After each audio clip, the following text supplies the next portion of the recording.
Ano po ba ang body sunblock na pwede namin gamitin after using SCD Peeling Skin Lotion sa aming katawan? So, hi po mga ka-Diyos. So, for today ay isi-share ko sa inyo kung ano ba yung mga body sunblock, okay, na pwede natin gamitin after natin mag-peel sa katawan natin para maproteksyonan syempre yung skin natin since kaka-rejuve lang natin ng balat, kaka-peel niya lang, very sensitive yan sa mga sunlight, and also, siyempre, pang-maintenance nyo na rin para hindi agad bumalik sa dati ang mga skin ninyo.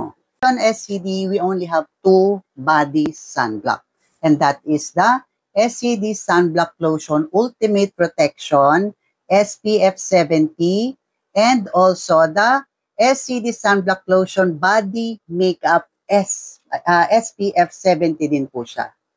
So mga ka-Diyosa, any of these pwede po ninyong gamitin as your body maintenance and body sunblock. Parehas silang SPF 70, and yes, syempre parehas silang may instant whitening.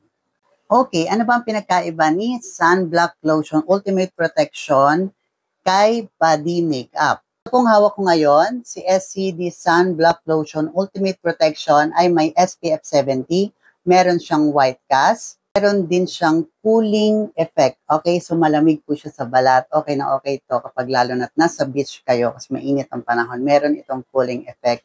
And meron din siyang aloe vera extract, hydrate your skin. And for your preference, ganito po ang itsura ni Sunblock Cooling. So maputi po yung kanyang pinaka-texture. Okay?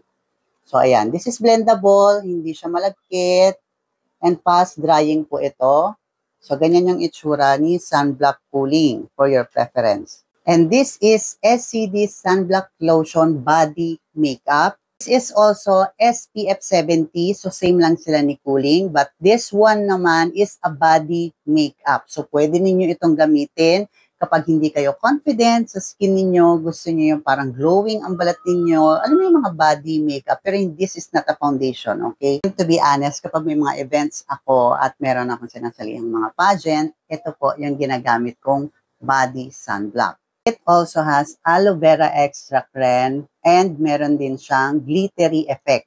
Si Cooling is look like parang plain na white. Ito naman, medyo pinkish white naman po ang kulay ni body makeup. Ayan siya. May pagka-pinkish white siya. And same sila, fast absorbing, hindi sila maligas-gas sa balat, non-greasy.